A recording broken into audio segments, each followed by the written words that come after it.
Abra sua Bíblia na epístola do apóstolo São Tiago. Epístola do apóstolo São Tiago, capítulo 1, leremos do versículo 22 ao 27, em o nome do Senhor Jesus. Sede praticantes da palavra e não somente ouvintes, enganando a vós mesmos. Pois se alguém é ouvinte da palavra e não praticante, é semelhante a um homem que contempla o seu próprio rosto no espelho, porque ele se contempla, vai embora e logo se esquece de como era. Entretanto, aquele que atenta bem para a lei perfeita, a lei da liberdade, e nela persevera, não sendo ouvinte esquecido, mas praticante zeloso, será abençoado no que fizer. Se alguém se considera religioso e não refreia a sua língua, engana o seu coração e a sua religião é inútil. A religião pura e imaculada diante do nosso Deus e Pai é esta: visitar os órfãos e as viúvas nas suas dificuldades e não se deixar contaminar pelo mundo. Amém. Senhor, eis-nos aqui, que a Tua palavra nesta ainda manhã do Teu santo dia possa fazer a diferença na nossa vida. Fala, como diz a canção, a começar em mim, quebra corações, para que sejamos todos um como Tu és em nós. Senhor, fala poderosamente, vai tirando, Senhor, todo o bloqueio mental, toda a passividade mental, toda a distração, que todos os Teus filhos que estão nesta nave de templo, filhos e filhas, e todos os Teus filhos e Tuas filhas que estão cultuando virtualmente, sejam enriquecidos com a palavra, sejam alimentados com a Tua palavra, em nome de Jesus. Amém. Podeis vos assentar? Que a paz do Senhor Jesus continue reinando em todos os corações. Nosso tema hoje é a verdadeira religião. O termo religião tem sido deturpado demais. Na realidade, religião quer dizer religação. E o que religa é religião. Mesmo até sendo em outros aspectos necessários, né? Ou necessitados de uma religação.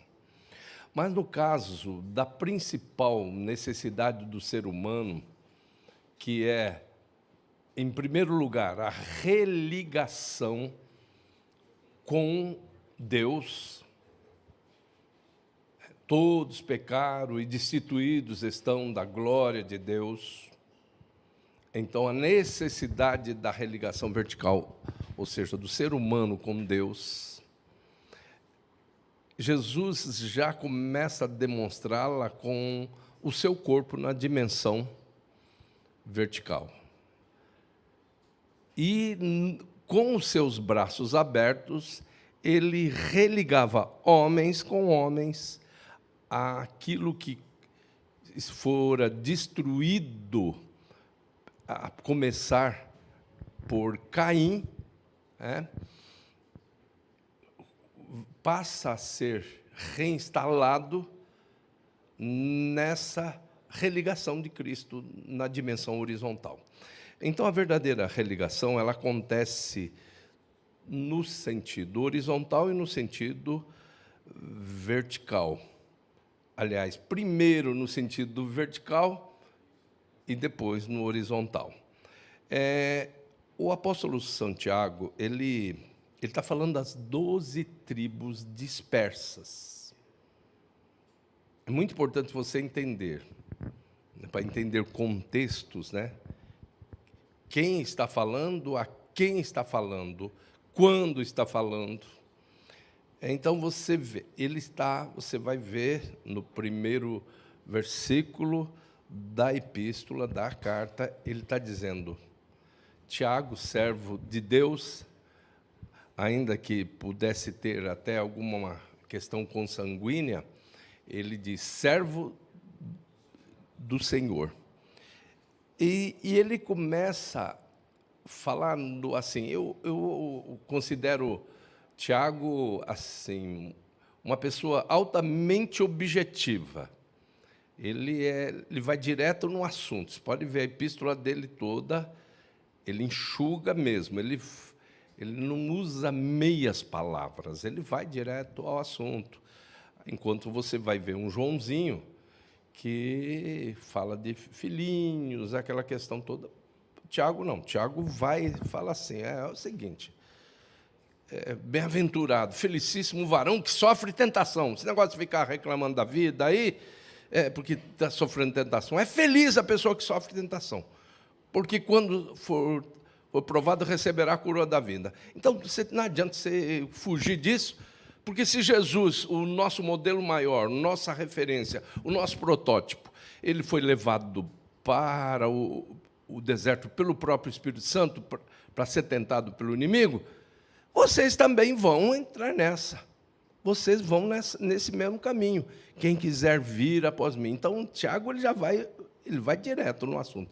Então, você vai ver que o estilo literário de Tiago é assim, muito objetivo. E aí ele começa a falar, ele vai falando para essas 12 tribos dispersas, esses que estão espalhados em diversas partes do mundo. A dispersão é talvez aquela dispersão lá anterior, dos próprios cativeiros, mas essa dispersão que acabou acontecendo de uma maneira mais acentuada, promovida pelo próprio vento do Espírito, você vai ver que o Jesus disse, ser-me-eis testemunhas, tanto em Jerusalém, mas não ficará só em Jerusalém, tem que ir para Judeia, tem que ir para Samaria e tem que ir para os confins da terra. E aí eles começaram a gostar, eles gostaram demais de Jerusalém, não queriam sair de Jerusalém. Porque em Jerusalém tinha oração, comer junto, e era bom demais.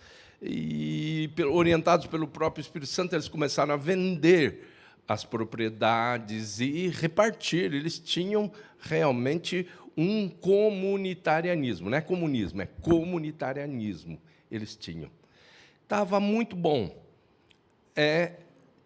Então, em Atos 1 e 8, o Senhor disse, ser-me-eis testemunhas em Jerusalém, em toda a Judéia, em Samaria, nos confins da terra. Eles quiseram ficar em Jerusalém. E aí o vento do Espírito, aquele vento que foi mencionado por Jesus no seu diálogo com Nicodemos, ele disse que o vento sopra onde quer e ouves a sua voz. Assim é todo aquele que é guiado pelo Espírito de Deus. E às vezes o Espírito Santo chega e muda a gente de lugar. Eu me lembro, quando estava no coral de Vila Maria, tinha um monte de talentos no coral de Vila Maria. A gente ficava no sábado à tarde ali, ensaiando. E era ensaio, e mais ensaio. Você ensaiava um sábado à tarde inteiro para cantar 2, 3 hinos no sábado seguinte. Mas é muito ensaio para pouca coisa. E eu comecei a pensar, a questionar isso. Mas eu cantava, né? Estava lá. Aí um dia eu ouvi a voz do Senhor falou o seguinte, vou soprar aqui. Você vai ver o que vai acontecer. Mas, gente, não demorou muito. Começou a espalhar. Um foi para Cascavel, para trabalhar pela Platino, já chegou lá, já assumiu o pastorado da igreja lá. E aquela turma ali, dali saíram mais ou menos uns 7 pastores. Aquele povinho que ficava ali, sentadinho ali, assim, cantando, ouvindo. Para apressar, às vezes, um pouco mais, dividia. Diaconisa Eliana ensaiava umas vozes, diaconisa Zoca outra e tal. Mas era muita coisa. Bom, por que nós estamos falando isso tudo? Porque Tiago está falando o pessoal da dispersão. Onde aconteceu essa dispersão? A dispersão que leva eles para a missão mesmo. Então, eles insistiram em ficar em Jerusalém. Está bom demais aqui, comer junto. Comiam juntos, com singeleza de coração. Está bom demais. Mas Jesus disse, não vão ficar só em Jerusalém. Vocês vão para a Judéia, para Samaria e vão para os confins da terra. Tanto que você vai ver que os seguidores de Cristo são chamados pela primeira vez de cristãos, sabe aonde? Nos confins da terra, lá em Antioquia. Antes disso, não foram chamados de cristãos, não. Então, às vezes, a gente acha que ficar aqui dentro, nós somos cristãos. Não é, não. O Espírito Santo, no Antigo Pacto, ele é sempre chamado de o Espírito. Ele passa a ser chamado de Espírito Santo atuando como ornamentador da noiva no meio de uma geração corrompida e perversa. Aí ele passa a ser chamado de santo. Porque você não é santo aqui. Você é santo a partir do momento que você sai dali para fora, vai na calçada e tudo. E Jesus não queria que eles ficassem ali, e nem o Espírito Santo queria. Então, Atos 1 e 8, ser-me-eis testemunhas tanto em Jerusalém como em toda a Judéia, Samaria e até os confins da terra. Eles insistiram em ficar ali. Aí o vento falou, tá bom, vocês não saem espontaneamente, vocês vão sair pelo vento.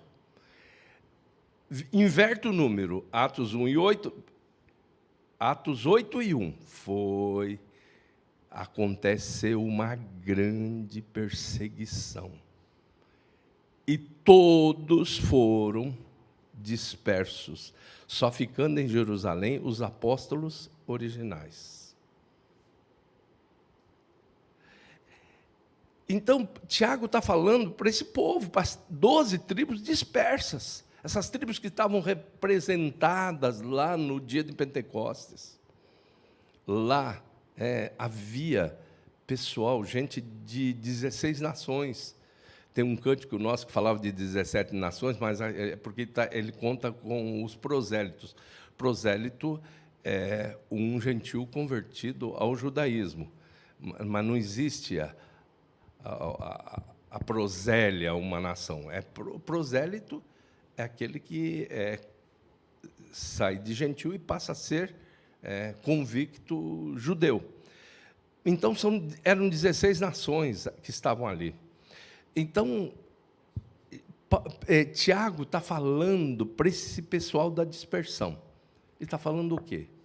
Que tipo de valor você dá para a religião? Você está vivendo uma verdadeira religião?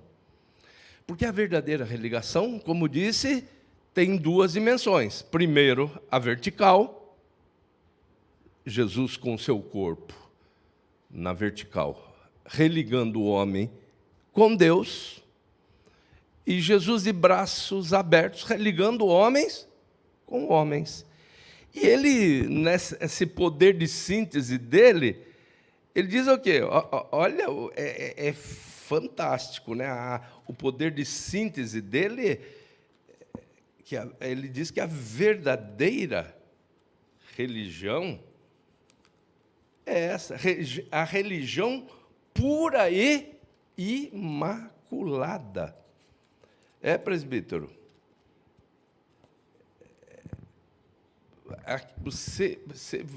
Isso daqui chama-se suprassumo da obra do reino de Deus.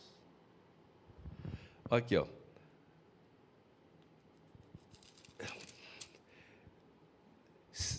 a religião pura, imaculada, diante do nosso Deus e Pai é esta. 2 pontos. Visitar os órfãos e as viúvas nas suas dificuldades e não se deixar contaminar pelo mundo. Ele fala aqui das 3 tábuas da lei de Deus. Aí você fala assim, espera aí, 3 tábuas? Eu só conheço 2. Mas Jesus, o intérprete da lei, ele disse, amar a Deus sobre todas as coisas e o próximo como a ti mesmo. Então, ele fala de uma tábua intermediária entre a vertical e a horizontal. Amar a Deus sobre todas as coisas, vertical. E ao próximo como a ti mesmo, mas como parâmetro, como referência. Como referência para a outra tábua do amor ao próximo, existe uma tábua que é a tábua do amor ao próximo. Ninguém ama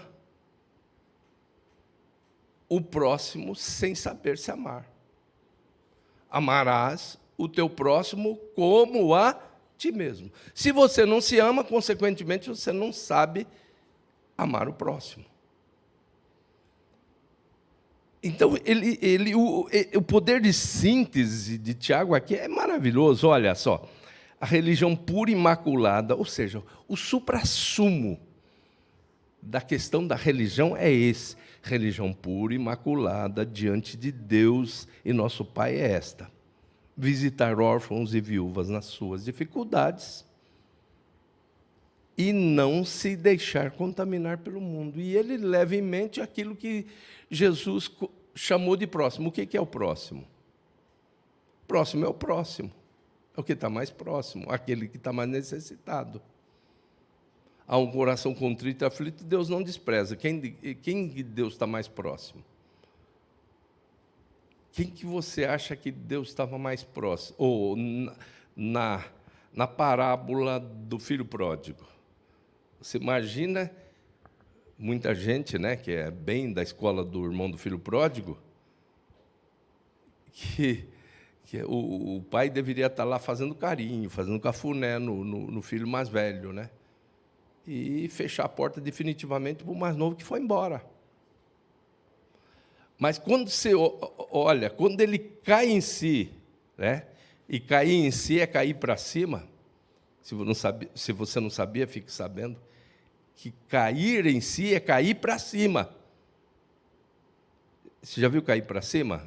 Nessas leis de física? Então, você cai para cima quando você cai em si. Ele cai em si e ele falou, preciso voltar. Os empregados dos mais simples do meu pai lá, tá uma qualidade de vida muito melhor do que a minha, eu vou voltar. Mal cheiroso, magro, mau hálito, negócio terrível. Ele resolve voltar. Aí esse povo legalista, exclusivista, vai achar que o pai está lá dentro fazendo cafuné no filho mais velho. Esse é bonzinho, bonzinho.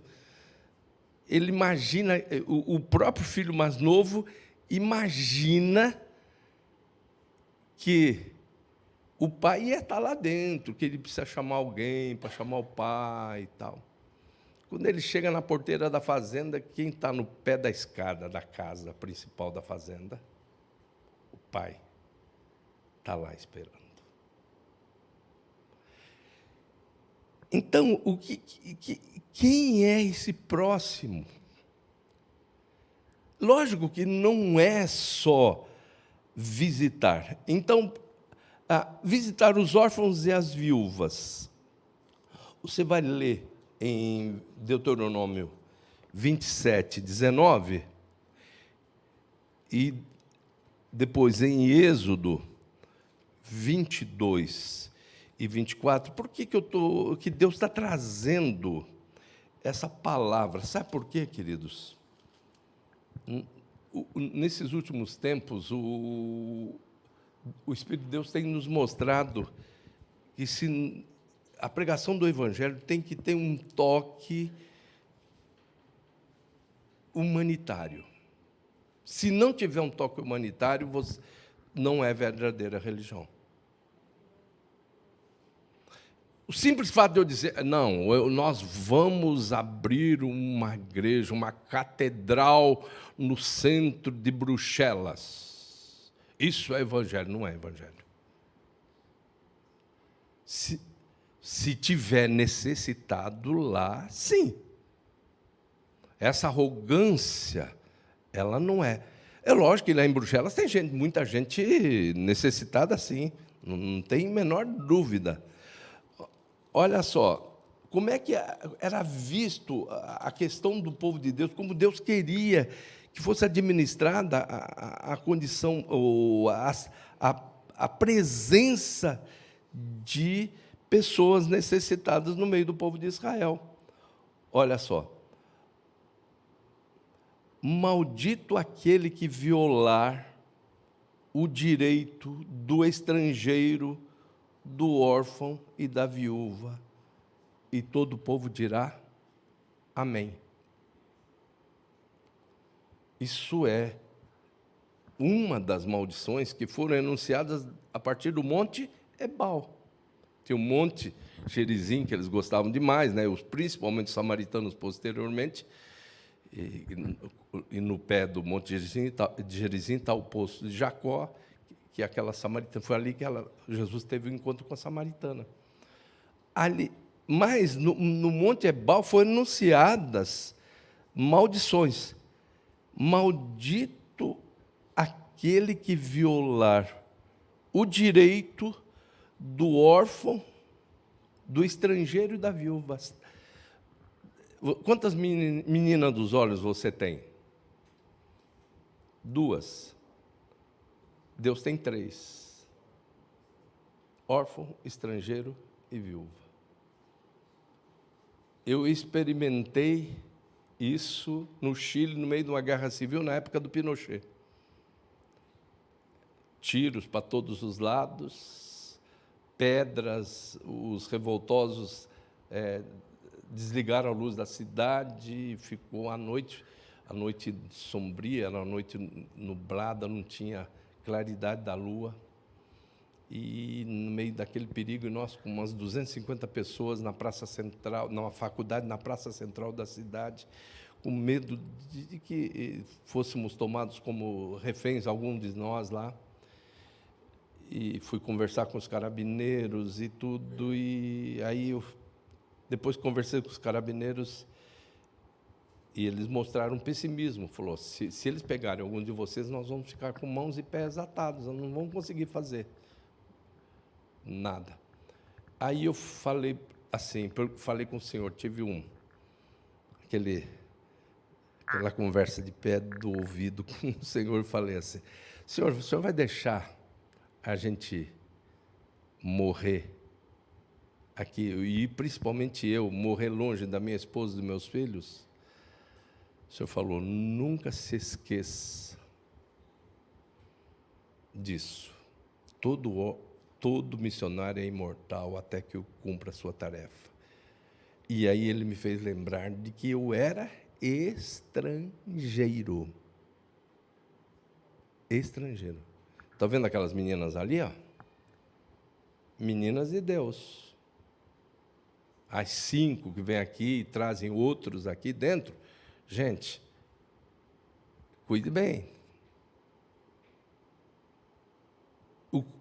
Como é que Deus mandava cuidar desse povo? Órfão, estrangeiro e viúva. Aí as mulheres aí que estão aí, deixa para lá, né, irmã Irene? Oh. Mãe Irene é menina dos olhos de Deus. Agora, o que ele coloca, que o Espírito Santo, através de Tiago, coloca assim, olha só, a religião pura e imaculada é essa.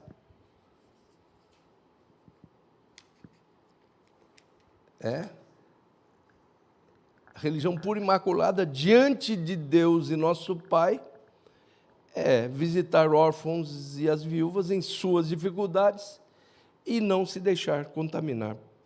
Então, nós já temos aqui a dimensão horizontal. Agora, nós vamos para a tábua intermediária, que é a tábua do meio. Com ela, nós alcançamos os dois níveis de amor: amor a Deus e amor ao próximo. Guardar-se da corrupção do mundo. E isso Paulo deixa muito claro nos 2 primeiros versos do capítulo 12 da Epístola aos Romanos. Rogo-vos, pois, irmãos, pela compaixão de Deus, que apresenteis os vossos corpos em sacrifício vivo, santo e agradável a Deus, que é o vosso culto racional. E não vos conformeis com este mundo, mas transformai-vos pela renovação do vosso entendimento, para que experimenteis qual seja a boa, agradável e perfeita vontade de Deus. Como é que nesse texto estão contempladas a dimensão íntima e a dimensão vertical? Para que experimentemos qual seja a boa, agradável e perfeita vontade de Deus. O termo que Paulo usa para agradável aí não é arestos, que é o agradável do politicamente correto, o agradável da serpente, o agradável que todo mundo acha agradável, da popularidade. Ele usa euarestos, que é agradável a Deus, que num primeiro momento é agradável unilateralmente, mas que no futuro, quando tivermos o coração de Deus, será agradável bilateralmente. Se é agradável a Deus, é agradável a mim também. Então, a verdadeira religião, ela contempla as 3 tábuas. A tábua do amor a Deus, a tábua do amor próprio e a tábua do amor ao próximo. Fora disso, querido, você pode encontrar religiões, por exemplo, que esmurram, existe muita coisa, que inclusive está semeada no meio do povo evangélico, que se chama ascetismo, que é uma parte da filosofia da autodisciplina, onde a pessoa ela tem que se esmurrar o eu, reduzi-lo à servidão. Mas não está assim na palavra de Deus.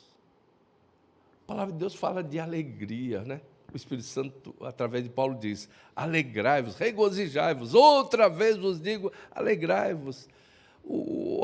O sábio diz: olha só, aproveita a vida, mas, lógico, aproveita dentro dos padrões estabelecidos pela palavra de Deus. Jovem, recreie-se, mas sabe que por todas essas coisas Deus trará juízo. Então, tudo isso é contra o ascetismo que quer que as pessoas vivam sempre cabisbaixa, não olhem uma paisagem muito bonita, não contemplem. Como é que a Bíblia vai falar? Os céus manifestam a glória de Deus e o firmamento anuncia as obras das suas mãos. Como é que você vai falar que o sábado é deleitoso? É um dia de deleite, né? Se chamares ao sábado deleitoso e santo dia do Senhor, e honrares, não seguindo os teus próprios caminhos, nem falar as tuas próprias palavras, nem cuidar dos teus próprios interesses, então te farei cavalgar sobre as alturas da terra, eu te sustentarei com a herança do teu pai Jacó, porque a boca do Senhor o disse. Vida com Deus é vida boa, então eu me amo sim. E a partir do momento que eu me amo, eu não anulo, eu posso amar o próximo. Amarás o teu próximo como a ti mesmo. Então, a verdadeira religião, ela é realmente religação. Ela não tem essa conotação pejorativa que está por aí, que na maioria das vezes é aplicada para a religiosidade, para o farisaísmo, que é uma apego apenas à superficialidade da lei, e outras questões de religiosidade que não tem nada a ver com religação com Deus, né? Deus é muito sábio. Antes do camarada vir instalar uma animosidade entre os filhos de Ismael e os filhos de Isaque, Jesus disse, o que Jesus disse? Eu sou o caminho, a verdade e a vida. Ninguém vem ao Pai senão por mim. E Jesus é a verdadeira religação. Não adianta tentar vir com um outro profeta, nada disso. Ninguém vem ao Pai se não for por mim. E ele religa dessa maneira.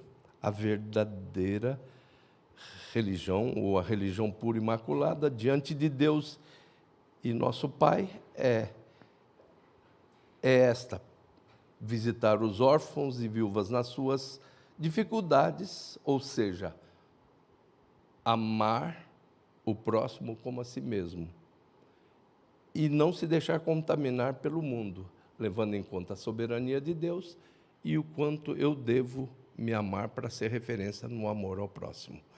Amém, queridos? Amém, queridas? Vamos cantar?